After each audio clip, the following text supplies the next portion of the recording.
Всем привет, дорогие друзья! Сегодня я вам хочу рассказать о викингах и немного о их богах. Викинги — это народ, который жил в Скандинавии. Они славились своими мореплавательскими навыками, боевым искусством и культурой. В этой статье я вам расскажу о некоторых интересных фактах о них. Первый факт — это викинги были известными своими дальними морскими путешествиями. Они плавали по всей Европе, включая Северную Африку, и даже добрались до Америки задолго до Колумба. Второй факт. Несмотря на свою жесткую репутацию, викинги были изобретательными и искусствами и ремеслами. Они создавали красивые украшения, вырезали дерево, делали кожаные изделия, ковали металл и даже плели ковры. Третий факт. Викинги были известны своими мифическими существами, такими как драконы и щиты с изображением животных.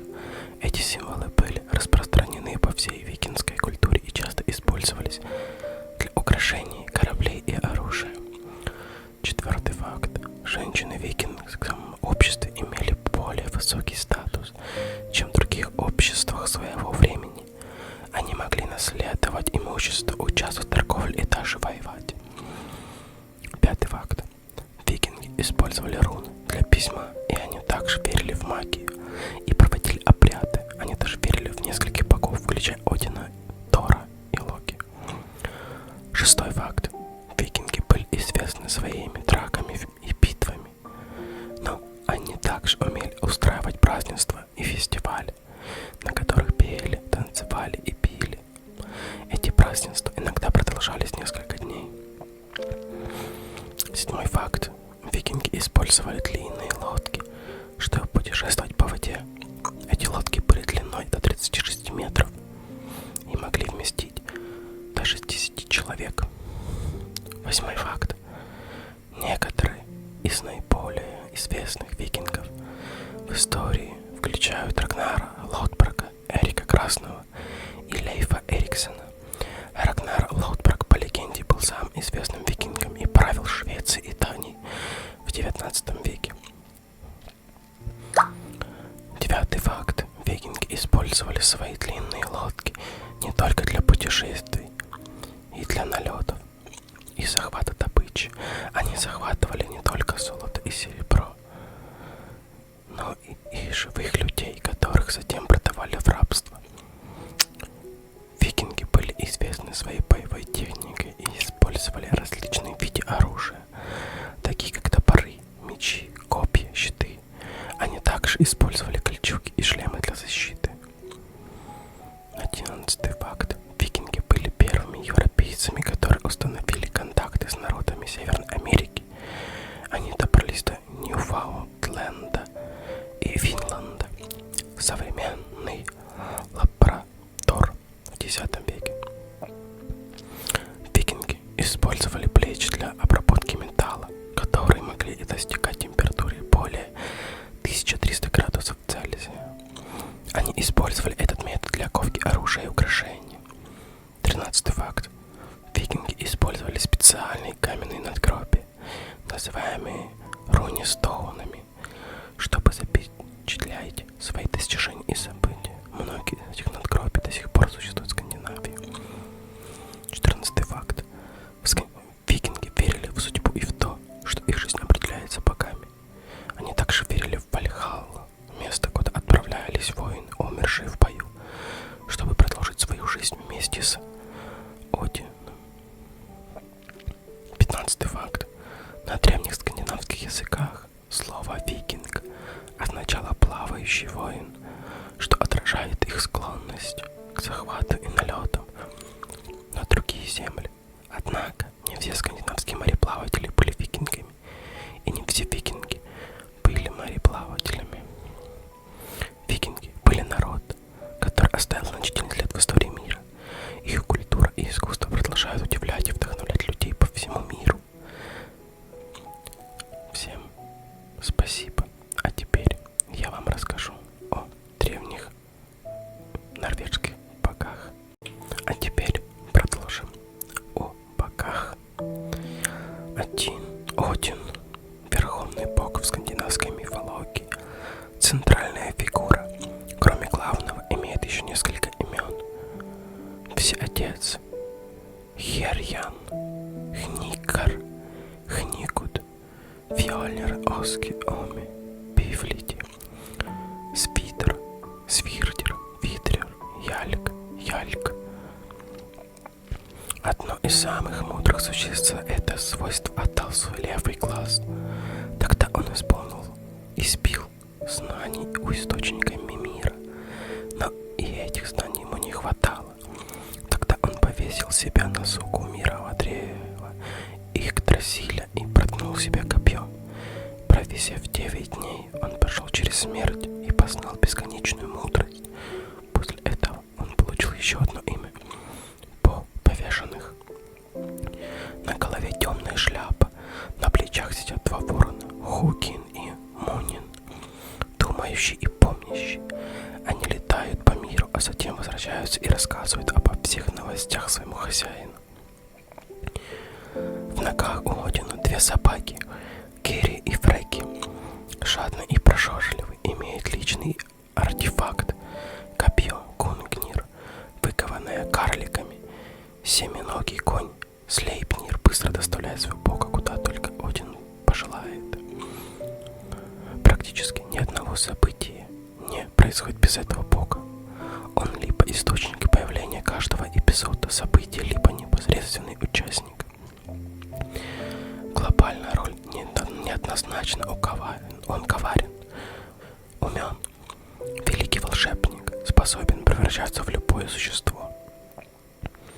Следующий бог это будет Тор, главный защитник Асгарда, Мидгарда, сын Одина, самый сильный из богов, прямой и добродушный, участвует во всех грандиозных сражениях, повергает самых грозных существ. Главный артефакт — Мьёльнир, молот, оружие, выкованное карликами. Иногда он разогревается до бела.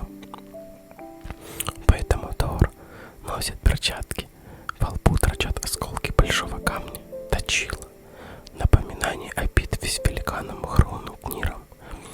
Бог молний разъезжает по небу в колеснице, запряженной козлами. Локи — само олицетворение двойственности, являясь все-таки асом, умудряется натворить столько же бед своим зажителям, сколько и врагам. Существует предположение, что он является самим многоликим злом под различными масками. Многие бедствия совершаются по его инициативе. Волшебник, способный менять обличие, однако все же он остается асом, высшим богом. Может, это указание, что корень зла всегда внутри самих нас. У Локи жена Сигюн и сыновья Нари и Наври, от великанши Ангрбода, сулящая горе. У него дети — ужасный волк Венрир, лунный пес, мировой змей Йормунганд и правительница царства мертвой Хель. Будучи кобылой скандинавской мифологии, пестрит сказочными событиями и невообразимыми поворотами событий, породил коня Слейпнира.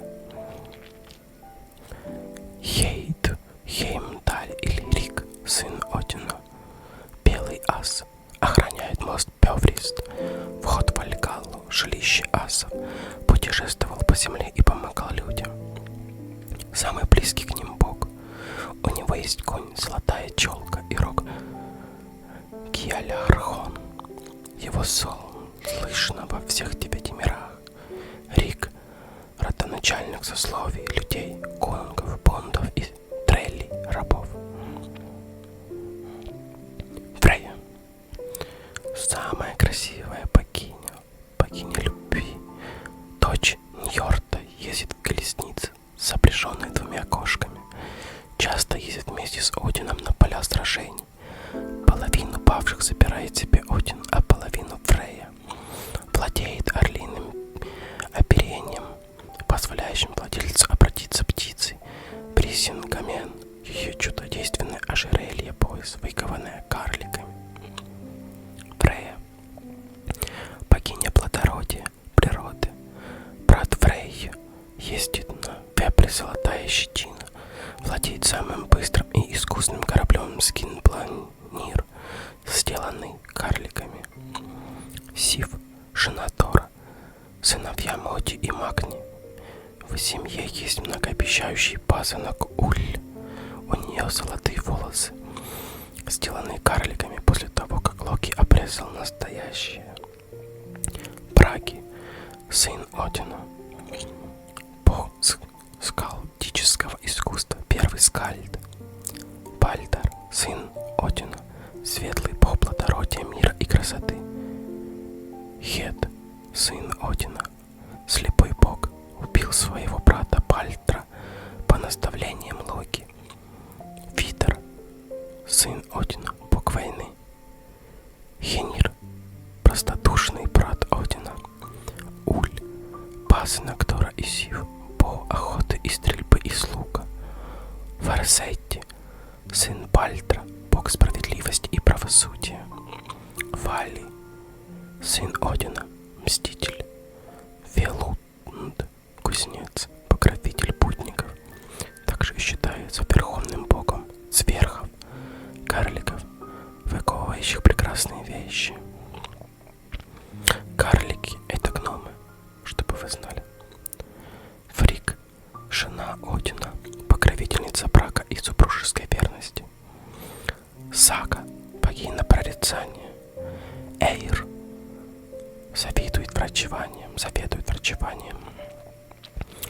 Кевьон, богиня целомудрия. Фула, богиня изобилия, символизирует девственность. Сьовн, богиня любви. Лован, богиня милосердия. Вар, богиня верности и любовных клятв. Хлин, богиня покровительница. Снотра, богиня сдержанности, рассудительности. Гна, богиня вестница. Соль, богиня солнца. Пиль, богиня луны. Йорд, Вьергюн, богиня земли, мать Тора. Ринд, мать Валли.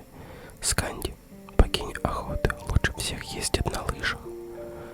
Интуннен, жена Браги, хранит молодильные яблоки. Нанна, жена Бальюра. Сигрюн, супруга Локи. Хермот, брат Бальдра. Вилли и Пе, братья Одина, вместе с братом создавали мир. Од, супруг Фрейи. Всем спасибо, дорогие друзья. Ставьте лайки, подписывайтесь на канал и пишите ваши комментарии. Пишите ваши пожелания. И спасибо. Спасибо, еще раз спасибо. Всем сладких снов и очень хороших сновидений. Пусть вам приснятся самые ваши добрые и яркие сны. Всем